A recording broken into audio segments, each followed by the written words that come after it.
रामपुर गांव के किनारे घना जंगल शुरू होता था, जिसे लोग काला वन कहते थे। इस साल गांव में सूखा पड़ा था। किसी को पता नहीं था ये अचानक क्यों हुआ। राघव, एक गरीब और मेहनती किसान जिसके कपड़े फटे पुराने और चेहरे पर चिंता की लकीरें थीं, आज जंगल की ओर बढ़ रहा था। उसे उम्मीद थी कि शायद जंगल में कुछ कंदमूल या सूखी लकड़ियां मिल जाएं, जिसे बेचकर वो अपना पेट भर सके। हे भगवान, अब तो दया कर दे। खेत सूख गए, घर में एक दाना नहीं बचा। अब क्या मैं इस जंगल की हवा खा के जिंदा रहूं? सोचा था इस साल फसल अच्छी होगी तो छत मरम्मत करवा लूंगा, पर यहाँ तो लाले पड़े हैं जान के। अरे बाप रे, इस जंगल का रास्ता भी हमारी किस्मत जैसा टेढ़ा मेढ़ा है। तभी झाड़ियों में सरसराहट होती है। राघव सतर्क हो जाता है और अपनी कुल्हाड़ी कसकर पकड़ लेता है। कौन है वहाँ? देख लो भाई, हमारे पास कुछ ना है लूटने को, हम खुद ही लुटपिट के आए हैं। सामने आओ। झाड़ियों से एक नन्हा सफेद खरगोश बाहर निकलता है। उसका पैर एक कटीली झाड़ी में फंसा हुआ था। वो दर्द से कराह रहा था। अरे, तू तो एक रत्ती भर का जानवर है। मैं तो समझा कोई शेर वेर आ गया। का हुआ रे नन्हे साथी, फंस गए का? रुक, अभी निकालते हैं। राघव झुककर बड़े प्यार से खरगोश का पैर छुड़ाने लगता है। खरगोश डरा हुआ था, लेकिन राघव का स्पर्श पाकर शांत हो जाता है।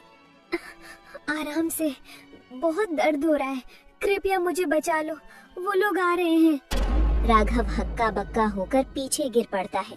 उसकी आंखें फटी की फटी रह जाती हैं। हे मायरे, ई कहाँ सुन रहे हैं हम? ई जानवर बोलता है कि हमारा दिमाग फिर गया है भूख से। राम राम राम, भूत पिशाच निकट नहीं आवे। डरो मत भले मानस, मैं कोई भूत नहीं हूँ। मैं मुसीबत में हूँ। मेरा नाम चंद्रमुखी है। मुझे जल्दी यहाँ से ले चलो, नहीं तो वो शिकारी मुझे मार डालेंगे। चंद्रमुखी? ई कैसा नाम है एक खरगोश का? और तुम इंसानों जैसी बोली कैसे बोल रही हो? नहीं नहीं, ये सब माया जाल है। मैं तो चला भाग के। रुको, मुझे यहाँ छोड़कर मत जाओ। अगर ठाकुर के आदमियों ने मुझे पकड़ लिया तो अनर्थ हो जाएगा। मैं तुम्हें मालामाल कर दूंगी, बस मेरी जान बचा लो। पैसे की बात सुनकर राघव के कदम रुका और फिर बोला, मालामाल? अब तुम ई बताओगी कि तुम सोने के अंडे देती हो? खैर, तुम्हारी आंखों में सच्चाई दिख रही है।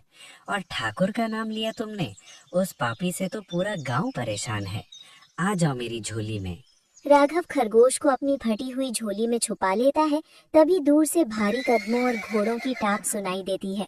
ठाकुर गब्बर सिंह और उसका चमचा लल्लन हाथ में बंदूक लिए वहां पहुंचते हैं।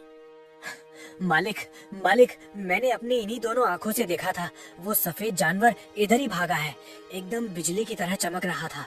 अबे लल्लन, अगर इस बार वो हाथ से निकला तो तुझे उस खरगोश की जगह भून डालूंगा। सुना है वो कोई साधारण जानवर नहीं है।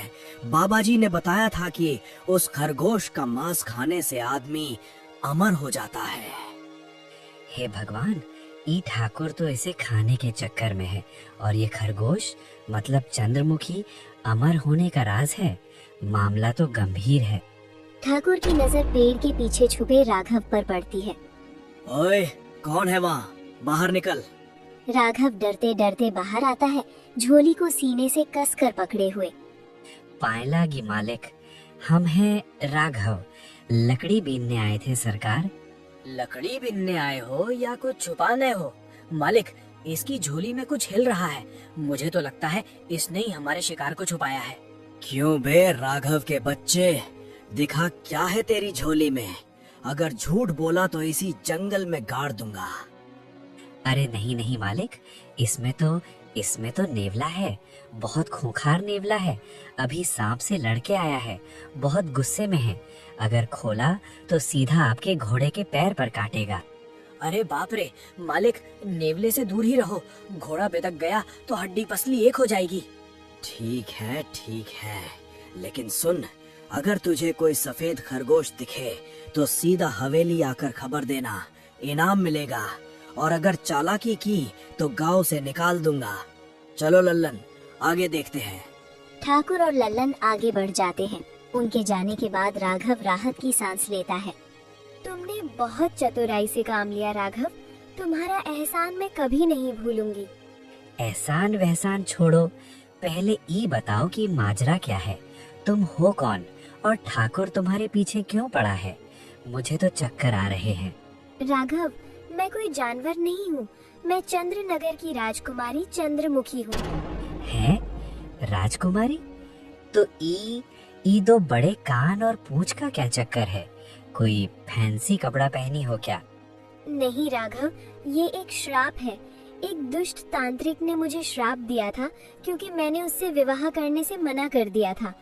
उसने कहा था कि मैं तब तक इस रूप में रहूंगी जब तक कोई सच्चा इंसान अपनी जान की बाजी लगाकर मेरी मदद न करे। और मुझे डर है कि वो तांत्रिक अब ठाकुर के साथ मिल गया है। बड़ी ही पेचीदा कहानी है तुम्हारी। मतलब मैं अब राजा रानी के चक्कर में फंस गया। मुझे तो बस 2 वक्त की रोटी चाहिए थी। खैर, अब जान बचाई है तो पार भी लगाएंगे। चलो, तुम्हें जंगल के उस पार वाले ऋषि त्रिकाल बाबा के पास ले चलता हूँ। वही कुछ उपाय बता सकते हैं। वो बहुत ज्ञानी हैं, बस गुस्सा जरा नाक पर रहता है। राघव तेजी से जंगल के दूसरे छोर की ओर बढ़ता है जहाँ ऋषि का आश्रम था। रास्ता कठिन था, कांटे और पत्थर थे, लेकिन राघव नंगे पैर ही भागता चला गया। थोड़ी देर बाद वे एक पुरानी कुटिया के पास पहुंचते हैं। वहां धूनी रमी हुई थी और ऋषि त्रिकाल ध्यान मग्न बैठे थे। बाबा, ओ बाबा, तनी आँख खोलिए, बड़ी विपदा पड़ी है। ऋषि त्रिकाल अचानक आंखें खोलते हैं। उनकी आंखों में अंगारे जैसी चमक थी। मूर्ख, किसने मेरे ध्यान में विघ्न डाला? राघव, तू यहाँ क्या कर रहा है इस समय? और ये तेरी झोली से राजसी खुशबू क्यों आ रही है? बाबा, आप तो अंतर्यामी हैं, सब जान गए। ये देखिए। प्रणाम ऋषिवर, मैं राजकुमारी चंद्रमुखी हूँ, मेरी मदद करें। मैं देख सकता हूँ, काला जादू है, बहुत गहरा काला जादू। जिसने ये किया है वो कोई साधारण तांत्रिक नहीं बल्कि अघोरा है, और मुझे संदेह है कि वो ठाकुर की हवेली में ही छिपा बैठा है। पकड़ लिया। मैंने कहा था ना मालिक, ये राघव बहुत चालू चीज है, सीधा बाबा के पास ले आया शिकार को। राघव और राजकुमारी चौंक गए। ठाकुर गब्बर सिंह और लल्लन अपने साथ 4-5 लठैतों को लेकर आश्रम को घेर लेते हैं। वाह राघव, तूने तो हमारा काम आसान कर दिया। ऋषि बाबा, ये खरगोश हमें दे दीजिए, वरना आज इस आश्रम में हवन नहीं, तांडव होगा। नहीं मालिक, ये अधर्म है। ये कोई जानवर नहीं, एक श्रापित आत्मा है। इसे मार के आपको पाप लगेगा। पाप और पुण्य अमीरों के चोचले नहीं होते राघव। लल्लन, छीन लो इससे खरगोश। लल्लन आगे बढ़ता है, लेकिन ऋषि त्रिकाल अपना चिमटा जमीन पर मारते हैं। एक तेज आवाज होती है और लल्लन डर के मारे वहीं रुक जाता है। खबरदार, ये आश्रम तपोभूमि है, यहाँ हिंसा नहीं होगी। ठाकुर, तू जिसे साधारण खरगोश समझ रहा है, वो तेरी मौत का कारण भी बन सकती है। बाबा, आप बीच में ना आए। मुझे वो तांत्रिक अघोरा ने बताया है कि अगर पूर्णमासी की रात इस खरगोश की बलि दी जाए तो मुझे अपार शक्तियाँ मिलेंगी, और आज ही पूर्णमासी है। राघव, आज रात? इसका मतलब मेरे पास समय बहुत कम है। बाबा, कुछ तो उपाय होगा, हम इसे मरने नहीं दे सकते। तभी अचानक मौसम बदलने लगता है, तेज हवाएं चलने लगती हैं। ऋषि त्रिकाल राघव को एक कोने में खींच लेते हैं। सुन राघव, इस शाप को काटने का और ठाकुर की शक्तियों को खत्म करने का केवल एक ही तरीका है। जंगल के बीचों बीच एक पुराना नाग मंदिर है, वहाँ एक मणि रखी है। अगर वो मणि राजकुमारी के माथे से छुआ दी जाए तो वो अपने असली रूप में आ जाएगी और ठाकुर का तांत्रिक भस्म हो जाएगा। लेकिन क्या बाबा? लेकिन उस मंदिर का रास्ता भूल भुलैया से होकर गुजरता है और वहां जाने वाला आज तक वापस नहीं आया। और सबसे बड़ी बात, उस मणि को उठाने के लिए किसी ऐसे इंसान के खून की आहुति चाहिए जिसने जीवन में कभी झूठ ना बोला हो, सिवाय किसी की जान बचाने के। जान बचाने के लिए झूठ? आज ही मैंने ठाकुर से नेवले वाला झूठ बोला था इसकी जान बचाने के लिए। शायद वो खून मेरा ही है बाबा। बहुत हो गई कानाफूसी। लल्लन, आग लगा दो इस कुटिया को। अगर वो बाहर नहीं आए तो जल के मरेंगे। चारों तरफ आग की लपटें उठने लगती हैं। राघव खरगोश को अपनी छाती से लगा लेता है। बाबा अब क्या करें? ये माला तुझे आग से बचाएगी, लेकिन केवल कुछ देर के लिए। आश्रम के पीछे एक गुप्त गुफा का रास्ता है जो सीधा जंगल में खुलता है। भाग राघव, भाग जाओ और उस मणि को ले आओ। मैं इन्हें यहाँ रोकता हूँ। राघव और राजकुमारी अर्थात खरगोश अंधेरी गुफा में भाग रहे थे। बाहर ठाकुर की चिल्लाने की आवाजें आ रही थी।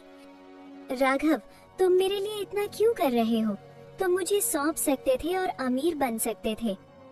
देखो राजकुमारी जी, हम गरीब जरूर हैं पर सौदेबाज नहीं।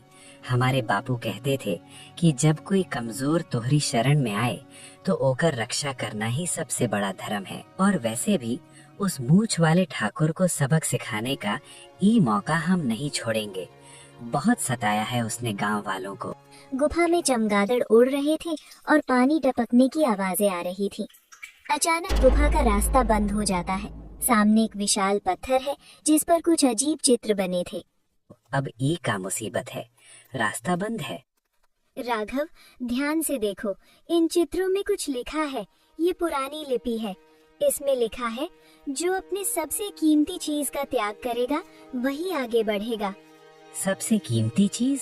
मेरे पास तो ई फटी भोती और कुल्हाड़ी के सिवा कुछ नहीं है। तभी गुफा में एक गूंजती हुई डरावनी आवाज आती है। नहीं राघव, तुम्हारे पास एक चीज और है, तुम्हारी यादें।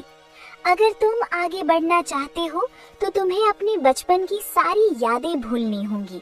तुम भूल जाओगे कि तुम्हारे माँ बाप कौन थे, तुम कौन हो। क्या अपनी पहचान भूल जाऊं? नहीं राघव, ऐसा मत करना। ये बहुत बड़ी कीमत है। हम कोई और रास्ता ढूंढ लेंगे। अगर मैं अपनी यादें भूल भी जाऊं तो क्या हुआ, कम से कम एक जान तो बच ही जाएगी। और अगर ठाकुर जीत गया तो वो पूरे गांव को नहीं छोड़ेगा। ले लो मेरी यादें, बस रास्ता दे दो। जैसे ही राघव ये बोलता है, एक तेज रोशनी फैलती है। पत्थर धीरे धीरे खिसकने लगता है। जैसे ही पत्थर हटता है, वहाँ रास्ता नहीं बल्कि उसके पीछे लल्लन खड़ा था, हाथ में एक बड़ा सा डंडा लिए हुए। लल्लन, तुम यहाँ कैसे? अरे राघव भैया, तुम सच में भोले हो। वो गुफा का रास्ता गुप्त नहीं था, वो सीधा ठाकुर साहब की पुरानी हवेली के तहखाने में निकलता है। बाबा जी ने तुम्हें बचाने के लिए झूठ नहीं बोला, बल्कि तुम्हें फंसाने के लिए यहाँ भेजा था। क्या?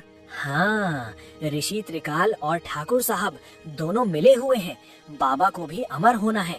वो चाहते थे कि तुम खुद राजकुमारी को लेकर यहाँ बलिवेरी तक आ जाओ, क्योंकि श्राप के अनुसार राजकुमारी को अपनी मर्जी से यहाँ आना था, कोई जबरदस्ती नहीं ला सकता था। और तुम उन्हें यहाँ ले आए। राघव के पैरों तले जमीन खिसक जाती है। वो जिसे रक्षक समझ रहा था वही भक्षक निकला। नहीं, ये नहीं हो सकता। साधु बाबा दगाबाज। अंधेरे से ठाकुर गब्बर सिंह और ऋषि त्रिकाल दोनों बाहर आते हैं। ऋषि के चेहरे पर अब शांति नहीं, एक शैतानी हंसी थी। मूर्ख किसान, कलयुग है भाई, कलयुग। यहाँ कोई किसी का सगा नहीं। ठाकुर गब्बर सिंह आगे बढ़ता है और राघव को धक्का देकर गिरा देता है। खरगोश राघव के हाथ से छूटकर दूर जा गिरता है। अब खेल खत्म। आज रात बलि चढ़ेगी और हम अमर होंगे, और तू राघव, तू इसका गवाह बनेगा और फिर मरेगा। राघव जमीन पर गिर पड़ा था। तभी राघव की नजर जमीन पर पड़ी एक पुरानी धूल से सनी तलवार पर पड़ती है, जो शायद सदियों से वहाँ पड़ी थी। लल्लन रस्सी लेकर राघव के पास झुकता है और दांत निपोड़ता है। क्यों बे किसान, बड़ा हीरो बन रहा था। अब चुपचाप बंध जा, वरना खाल उधेड़ दूंगा। राघव अचानक फुर्ती से पलटता है। उसने मुट्ठी में जो धूल भर रखी थी वो सीधा लल्लन की आंखों में झोंक देता है। अरे मायरे, मेरी आंखें, मुझे कुछ दिखाई नहीं दे रहा। राघव मौका पाते ही लल्लन के पेट में एक जोरदार लात मारता है। लल्लन लुढ़कता हुआ दूर जा गिरा। राघव खड़ा हो जाता है, हाथ में वो पुरानी तलवार ताने हुए। ठाकुर, अगर उस मासूम को हाथ भी लगाया तो ये तलवार जंग लगी जरूर है, पर गर्दन काटने के लिए काफी है। अरे वाह, चूहा अब शेर से लड़ेगा। त्रिकाल बाबा, आप अपना मंत्र शुरू करो। इस 2 टके के किसान को मैं देखता हूँ। ठाकुर अपनी म्यान से चमचमाती हुई तलवार निकालता है और राघव की ओर बढ़ता है। उधर ऋषि त्रिकाल वेदी पर खरगोश को लिटाकर जोर जोर से मंत्र पढ़ने लगते हैं। गुफा गूंजने लगती है। ओम ह्रीम क्लीम रक्त देही अमरत्व देही। राघव, भाग जाओ, ये तुम्हें मार डालेंगे। मेरी चिंता मत करो। जब तक सांस है राजकुमारी जी, तब तक आस है। हम किसान हैं, बंजर जमीन से फसल उगा लेते हैं, तो ये मौत क्या चीज है। ठाकुर और राघव के बीच भीषण लड़ाई शुरू हो जाती है। ठाकुर ताकतवर है, लेकिन राघव के अंदर गजब का जुनून है। ठाकुर वार करता है, राघव गिरते बढ़ते बचा। मरता क्यों नहीं बे तू? आज तेरा खून भी चढ़ेगा। ठाकुर ने एक जोरदार धक्का दिया। राघव सीधा वेदी के पास जाकर गिरा। उसकी तलवार हाथ से छूट गई। ऋषि त्रिकाल ने एक बड़ा सा खंजर उठाया। बस हो गया। पूर्णमासी का चांद ठीक ऊपर है। ठाकुर, इसे रोको, मैं बलि देने जा रहा हूँ। ऋषि ने खंजर हवा में उठाया। खरगोश ने अपनी आंखें बंद कर ली। नहीं। राघव ने अपनी जान की परवाह किए बिना वेदी की ओर छलांग लगा दी। ऋषि का खंजर नीचे आया, लेकिन वो खरगोश की गर्दन पर नहीं, बल्कि बीच में आए राघव की कलाई पर लगा। मूर्ख, तूने अनुष्ठान अपवित्र कर दिया। खून की एक धार राघव के हाथ से निकलकर सीधे खरगोश के माथे पर गिरी। जैसे ही सच्चे इंसान का खून उस शापित खरगोश को लगा, गुफा में एक भयंकर धमाका हुआ। शर्त पूरी हुई। एक सच्चे इंसान ने निस्वार्थ भाव से अपना रक्त बहाया है। एक तेज सफेद रोशनी से सबकी आंखें चुंधिया गई। ऋषि त्रिकाल और ठाकुर गब्बर सिंह डर के मारे पीछे हट गए। वेदी पर जहां खरगोश था, वहां अब धुएं के बीच से एक मानव आकृति उभर रही थी। धुआं छटा और वहां राजकुमारी चंद्रमुखी अपने असली रूप में खड़ी थी। वो इतनी सुंदर थीं कि गुफा भी रोशन हो गई, लेकिन उनकी आंखों में अब डर नहीं, क्रोध था। त्रिकाल, तेरा पाप का घड़ा भर गया है। तूने सोचा था कि तू मासूमों की बलि देकर अमर हो जाएगा? नहीं, ये असंभव है। मेरा मंत्र, मेरी तपस्या। राजकुमारी जी, मुझे माफ कर दो। ये सब इस बाबा का किया धरा है। मैं तो बस। चुप रहो पापी, तुमने मेरे रक्षक का खून बहाया है। राजकुमारी ने अपनी हथेलियां खोली। गुफा की दीवारों से जंजीरें निकल आईं। ये वही जादुई जंजीरें थी जिनसे ऋषि काला जादू करता था। आज वे उसी के खिलाफ हो गईं। जंजीरों ने त्रिकाल और ठाकुर को जकड़ लिया। हे भगवान, ये तो साक्षात देवी निकली। तुम ठीक हो राघव, तुमने मेरे लिए अपनी जान की बाजी लगा दी। आज से तुम मेरे रक्षक नहीं, मेरे भाई और इस राज्य के सबसे सम्मानित व्यक्ति हो। राघव, चलो यहाँ से। इन पापियों को ये गुफा खुद सजा देगी। जैसे ही वे दोनों गुफा से बाहर निकले, पीछे एक जोरदार गड़गड़ाहट हुई। तो पुरानी गुफा और हवेली का तहखाना भर भरा कर ढह गया।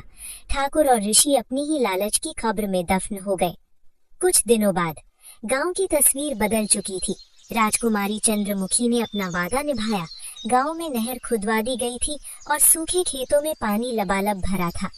राघव अपने खेत में खड़ा था, वही फटी धोती पहने, लेकिन चेहरे पर सुकून था, क्योंकि वो अब एक साधारण किसान नहीं, बल्कि राजकुमारी का रक्षक भी था। अब उसे गरीबी से रोना नहीं पड़ा, क्योंकि वो जब चाहता तब उसके लिए सही खाना हाजिर हो जाता।